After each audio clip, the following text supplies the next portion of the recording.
lupa. Jesus ang ating hari ngayon, bukas at magpakailanman. Kaya ngayong darating po na linggo ay ipagdiriwang natin ang kapistahan ng Kristong Hari, isang pagkilala sa pagiging hari ni Kristo sa ating buhay.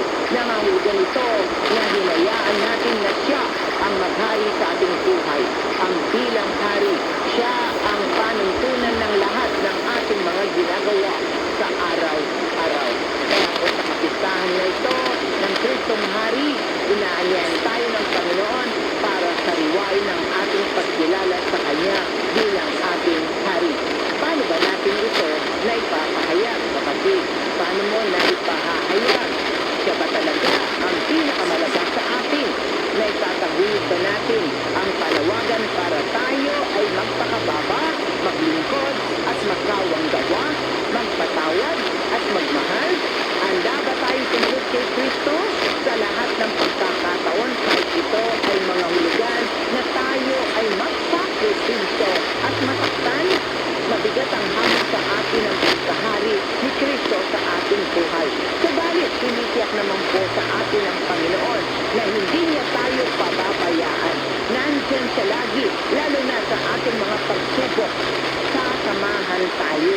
Bibigyan niya tayo ng lakas. Paliwanag ko na sinasabi sa unang Corinto chapter 10 verse 13. Wala pang pagsubok na dumating sa inyo na hindi nararanasan ng lahat ng tao. Tapat ang Diyos at hindi niya ipapahintulot na kayo subukin na higit sa inyong makakaya.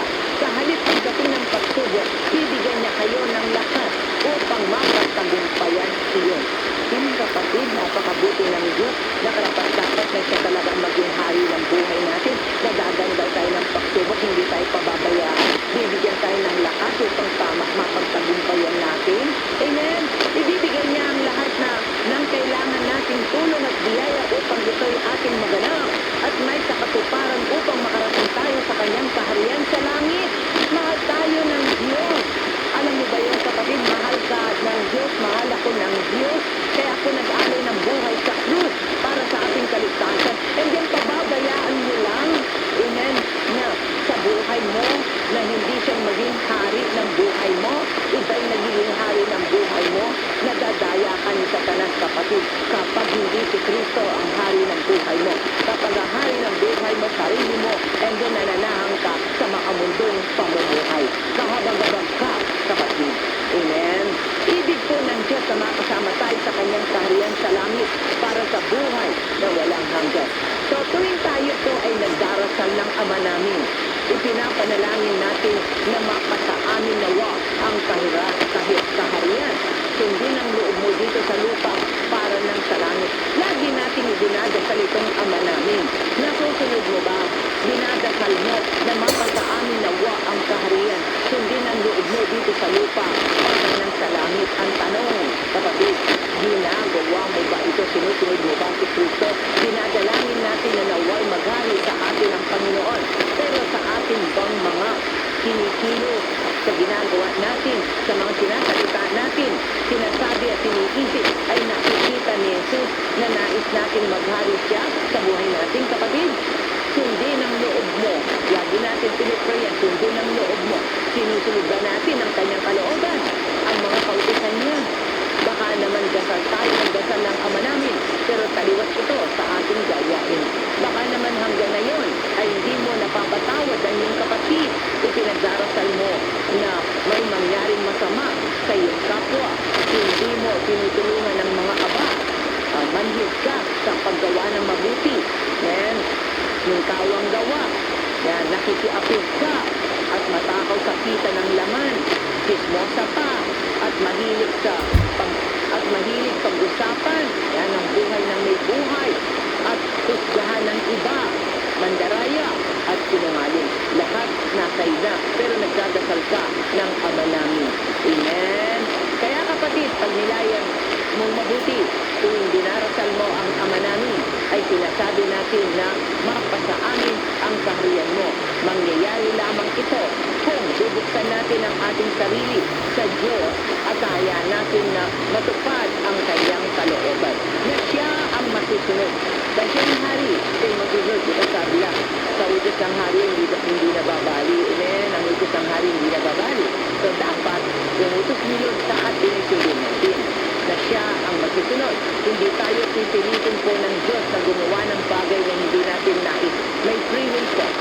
naghihintay lamang siya na kusa natin tanggapin ang kanyang kalooban at mamuhay tayo ng naayos dito. Higit sa material, pang-spiritual ang kaharian ng Diyos. Ngunit hindi rin ito nangahulugan na wala itong kinalaman sa mga material na bagay. Kasi kung paglilingkod natin, kailangan din natin ng pera. Dito ba? Pamasahin natin, pagkain natin, and so, hindi rin po ito nangahulugan na wala itong kinalaman sa mga material na bagay at sitwasyon sa pangkasalukuyan. Kaya po paanyaya ng Panginoon na pairalin natin ang mga bagay na may kinalaman sa kaharian ng Diyos. So yun po ang pairalin natin, yung may mga bagay na may kinalaman sa kaharian ng Diyos. So ang pera, kailangan din natin po yan sa panghayo. Gamitin natin yan para kay Lord. At yung pera, gamitin natin una para kay Lord. Pangalawa, para sa kapwa. Pangatlo, para sa ating sarili. Lagi tayong nasa huli ng kapatid. Amen. So, ang paghahari ng katotohanan, kabutihan, at katarungan sa mundo. Amen. Na yan ang dapat po na pagtuunan po natin. So, ngayon ang huling linggo sa kalendaryo ng ating simbahan, liturgical calendar, pinatapos natin ang isang siglo na tumihilog po sa kabuuan ng kasaysayan ng ating kaligtasan. Tapos sa susunod na linggo ay magsisimula na naman tayo ng panibagong taon, taon K po o C. Pero ang nilalaman po ay tumutugma pa rin po sa kasaysayan ng ating kaligtasan. So sa pagtatapos ng taon, marapat lamang na ang ipagdiwang ay ang pagiging hari ng Panginoon Jesus sa buong sanlibutan. Ito ang tukdulan at ang hantungan ng ating kaligtasan. Ang tayo ay mapasapiling ng Panginoon sa kanyang kahayag. Yun dapat ang hikihin natin. Yan ang maging ambisyon natin sa ating buhay. Yung makarating tayo sa langit. Hindi yung lahat makamit natin yung dito sa pangmundo. Na hindi po masama yan. Kailangan din natin yan sa paglilingkod sa Panginoon. Subalit ang hikihin po natin na pinakaunang ambisyon natin sa buhay ay ang buhay na walang hanggan sa piling ng ating Panginoon Jesus. Kaya marapat na wakasan ang taon ko sa pagdiriwang ng Kristong Hari. So ngayong Kristong Hari ay pagariin mo, kapatid, sa puso mo si Jesus. Samantalahin mo ang parating na adbyento upang pagandaan ang kanyang pagdating.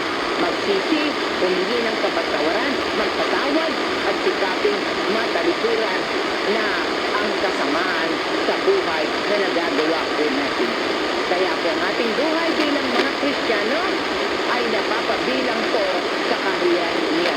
Nang siya'y nabubuhay pa, nagkwento siya ng mga talinhaga tungkol sa paglalago ng kaharian ng Diyos. Sabi ni Jesus na ito'y katulad ng isang butil na mustasa na bagamat pinakamaliit ay nagbunga sa pinakamalaking punong kahoy ng pinaninirahan ng mga ibon. At marami pang ibang imahe na ginamit ni Jesus upang ilarawan ang paglaganap ng kanyang paghahari na siya mismo paghahari ng Diyos. Kaya ang hamon po sa atin sa dakilang kapistang punto, natanggapin natin si Jesucristo bilang hari ng ating buhay. Tanggapin din natin ang ating Diyos Ama at ang kanyang kaharian sa pamamagitan ng pakikibahagi sa paglalago nito. Kung nasaan ang pag-ibig, katarungan at kapayapaan, naroon ang paghahari ng Panginoon dito sa lupa. At ito sana'y balang araw, makikita natin sa langit. Jesus, aming hari, Gurot Pari, maghari ka nawa sa aming mga puso. Kaya bago po tayo sa unang pagbasa muna po, ang unang pagbasa po, Daniel chapter 7, verse 13 to 14. Pagbasa mula sa aklat ni Propeta Daniel.